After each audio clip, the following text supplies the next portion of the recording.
The Lord be with you. And with your spirit. A reading from the Holy Gospel according to Matthew. Jesus stood before the governor, Pontius Pilate, who questioned him, "Are you the king of the Jews?" And Jesus answered, "You say so." And when he was accused by the chief priests and elders, he made no answer.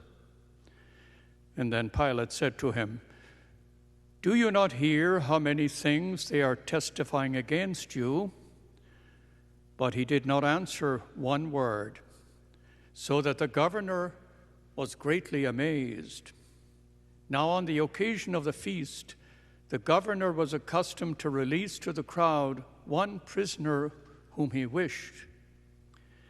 At this time there was a notorious prisoner called Barabbas. So when the assembled people, Pilate spoke to them, "Which one do you want me to release to you, Barabbas or Jesus Christ?" For he knew that it was out of envy that they had handed him over. While he was still seated on the bench, his wife sent him a message, "Have nothing to do with this righteous man. I suffered much in a dream today because of him." And the chief priests and the elders persuaded the crowds to ask for Barabbas, but to destroy Jesus. And the governor said to them in reply, "Which of the two do you want me to release to you?" And they answered, "Barabbas." Pilate said to them, "Then what shall I do with Jesus called the Christ?" And they all said, "Let him be crucified." But he said, "Why? What evil has he done?" But they only shouted the louder, "Let him be crucified." When Pilate saw that he was not succeeding, but a riot was breaking out instead, he took water and he washed his hands in the sight of the crowd, saying, "I am innocent of this innocent man's blood. Look to it yourselves." And the whole people said in reply, "His blood be upon us and upon our children." And then he released Barabbas to them. But after he had scourged Jesus, he handed him over to be crucified. And then the soldiers of the governor took Jesus inside the praetorium and gathered the whole cohort around him. They stripped him of his clothing and threw a scarlet military cloak about him. Weaving a crown of thorns, they placed it on his head and a reed in his right hand. And kneeling before him, they mocked him, saying, "Hail, King of the Jews!" They spat upon him and took the reed and kept striking him on the head. When they had mocked him, they stripped him of his cloak, dressed him in his own clothing, and led him off to be crucified. And as they were going out, they met a Cyrenian named Simon, and this man was pressed into service to help Jesus carry his cross. When they came to the place called Golgotha, which means place of the skull, they gave Jesus wine to drink mixed with gall. But when he had tasted it, he refused to drink. And after they had crucified him, they divided his garments by casting lots. Then they sat down and kept watch over him there. And they placed over his head a written charge against him: "This is Jesus, King of the Jews." Two revolutionaries who were crucified with him, one on his right and the other on his left.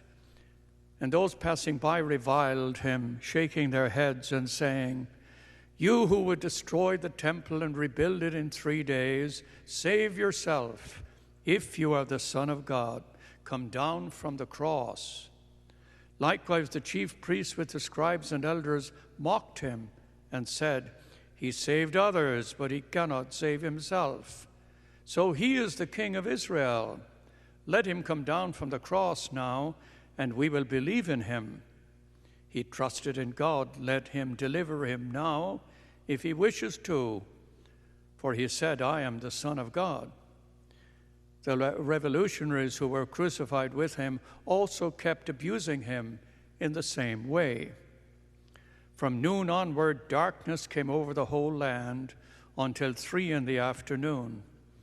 And about 3 o'clock, Jesus cried out in a loud voice, Eli, Eli, lema sabachthani, which means, my God, why have you abandoned me? And some of the bystanders who heard it said, this is one he is calling out to Elijah. Immediately one of them ran and got a sponge and soaked it in wine. Putting it on a reed, they gave it to him to drink. But the rest said, wait, let us see if Elijah comes to save him. But Jesus cried out in a loud voice, and he gave up his spirit. And behold, the veil of the temple, the sanctuary, was torn in two from top to bottom. The earth quaked, rocks were split, tombs were opened, and the bodies of many saints who had fallen asleep were raised. And coming forth from their tombs after his resurrection, this is a long gospel reading, a narrative of the passion and death of Jesus Christ. And this narrative carries us through this week. So I would urge you to walk with us in prayer and in reflection through the rituals of Holy Week. I will deal more with the details of this passion narrative on Friday. At 12:30, we'll have the Stations of the Cross, the following Jesus in the way of the cross. On Thursday, we will have the washing of the feet and the celebration of the Eucharist. Father Joe O'Neill will preside at that. On Friday, we'll have the reading of the Passion, Cambria, and Father Dennis will lead us in that prayer. On Saturday evening, we have our Vigil Mass, which I will preside at that, and on Easter Sunday at 9:30, I will be here. Gather your friends. Invite your friends to come with you. And a special word of thanks to those who are praying with us who are non-Catholics. Thank you for teaching us that God is greater than any one church, that God speaks many languages, and God is as present in your life as he is present in everybody's life. So now let me look at the reading which we have today and draw one lesson from it. The manner of my homilies is to do some exegesis, some understanding of the Scriptures, and then a teaching, and then consider what this means to us. So by way of background, in the Gospel of Mark, especially in Mark, scholars find what's called the messianic secret. It's especially prominent in Mark. In the first chapter of Mark, in verse 49, you have Jesus healing a leper. And after he has healed the leper, he cautions him, don't tell anybody about this until the Son of Man is risen. You'll find that again in chapter 8 in Mark's Gospel. In chapter 8, Jesus heals a man who is blind. A very interesting story. It's the only miracle in all four Gospels that happens gradually. He anoints the man's eyes at Bethsaida, and he says, can you see? And he said, I can see people, but they look like moving trees. And then Jesus anoints his eyes a second time, and then he sees clearly. That's a teaching moment in itself. And after he has finished, he said, don't even go into the village, he tells the man. And then in chapter 9 in Mark's Gospel, you have the story of the Transfiguration. Jesus goes up onto the mountain, he's transfigured. And when he's coming down, he tells his disciples with him, don't tell anybody about this until the Son of Man is risen. This is called the Messianic secret. What does this mean? It means that the Gospels confirm the identity of Jesus by miraculous events.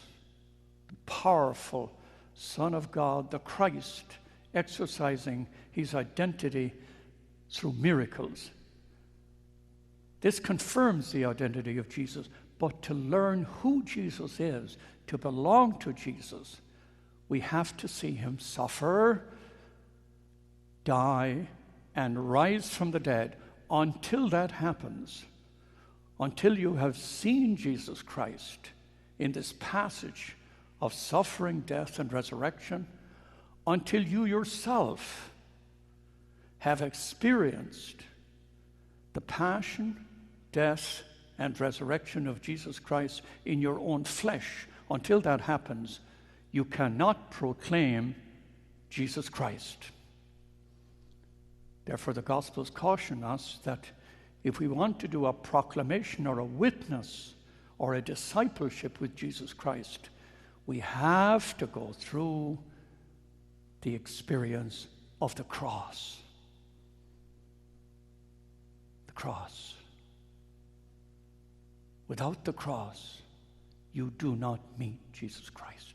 Listen to that second reading from St. Paul's letter to Philippians there in chapter 2. He emptied himself and took the form of a servant, being born in the likeness of the human condition. The humility, the poverty, the emptiness, the suffering of Jesus confirms our discipleship. What's the teaching of this? There's a story about Jesus and Peter, which comes from an apocryphal gospel, shaped somewhere around the year 150. It's called the Acts of Peter. And while it's a very revered document, it was not considered inspired, and therefore it did not make its way into the Bible. But it's a very revered document. And in there, this story is told. The setting is on the edge of Rome, in the beginning of the Appian Way. Many of you have been to Rome, and I'm sure when you enter Rome, many of you said, we must go down and see Sorrento, Anzio, Sorrento, Pompeii, or Naples, the beautiful Appian Way down the coast. Well, in the beginning of the Appian Way, there's a church there, and it's popularly known as the Quo Vadis Church. And that's based on this story, which comes from the Acts of Peter. The story is that Peter was imprisoned in Rome, and the jailers were all converted, and Peter was released, and he was escaping out of Rome, and he was leaving, and there, where the Quo Vadis Church is, he met Jesus, who was walking into Rome, and Peter fleeing from Rome.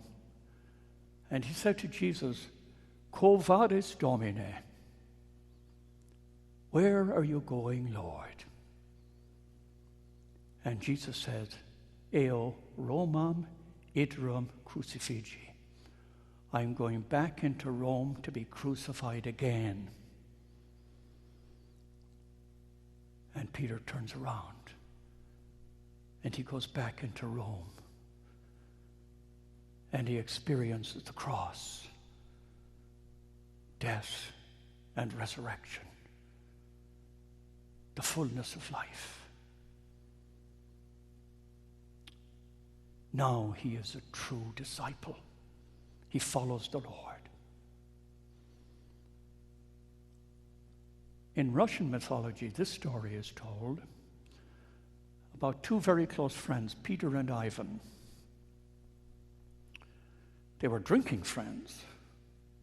They drank a lot of vodka together. And on one occasion, the story is that they were late into the night in a tavern.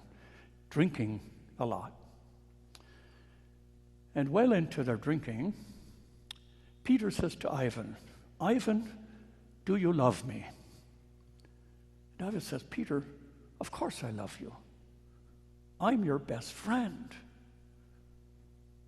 And then Peter says to Ivan, "Ivan, do you know what pains me?" Ivan said, "Well, how could I know what pains you?" To which Peter says, "If you don't know what pains me, how can you say you love me?"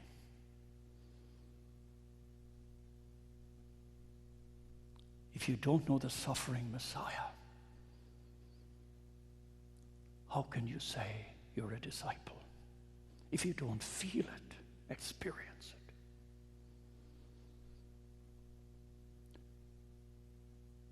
The only way in which love is measured is in a time of crisis, a time of failure, a time of disappointment. That's when love is measured. Without that, we do not truly experience love or true discipleship. So what does it mean to us? When I went through a long period of darkness, I didn't consult 10 people. I didn't ask 5 people. I asked just one. And I chose this person because this person had understanding, had patience, had depth. I wasn't looking for intellect. I was looking for the depth of a heart, a compassionate heart, an understanding heart. I wasn't looking for somebody who would solve the problem. I was looking for somebody who would share the problem. I was looking for understanding, for affirmation. I was looking for somebody who would give me hope, who would walk with me through a period of darkness. I was looking for an experience of Jesus Christ, a spiritual experience that would carry me and strengthen me and allow me to see beyond the darkness.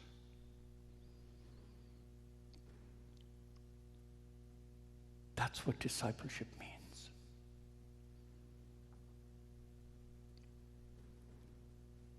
I would like to call you to prayer now,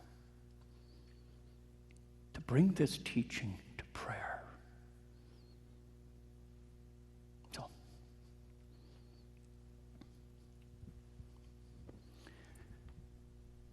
thank you for inviting me into your home to pray with you. Be seated now.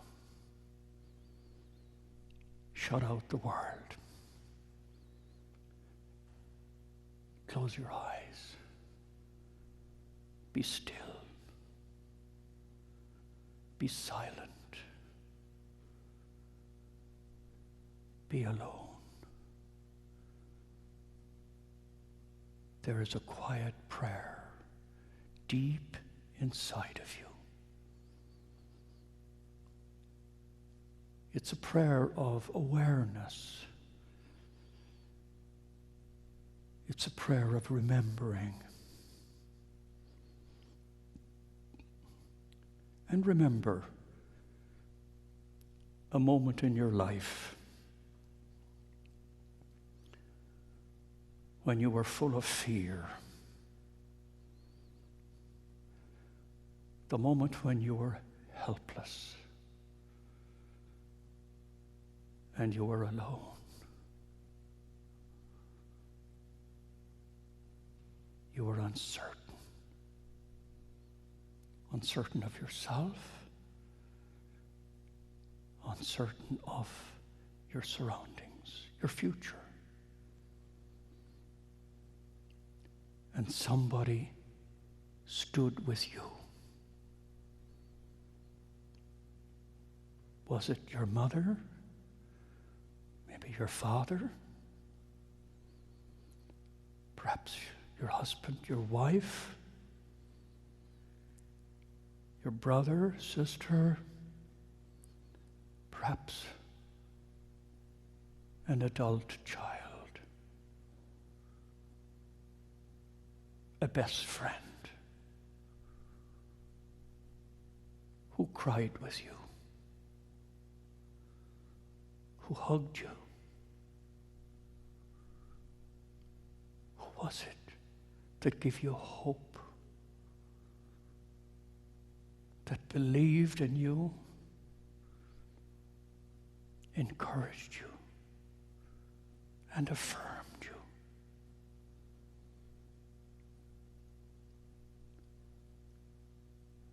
Who walked into this darkness with you? Who listened to you without answering? Who loved you without giving you advice? Who was this? The human touch of Jesus Christ. It's a human experience of God's infinite love for you. A moment which can only be experienced in the cross.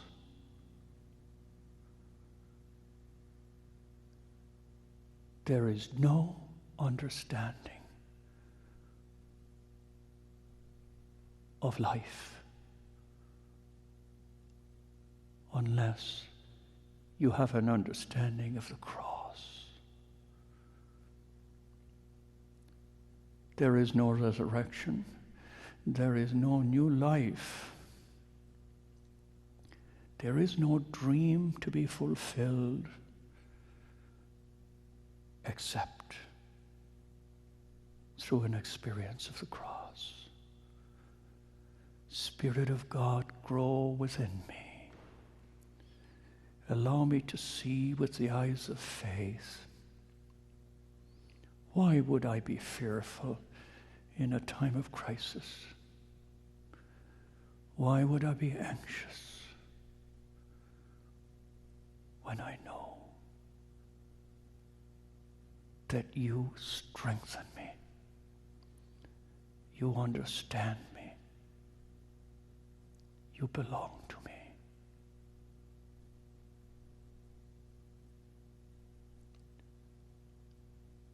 Quo vadis, Domine? Where are you going, Lord? I will follow you. I will follow you into a place of resurrection and new life.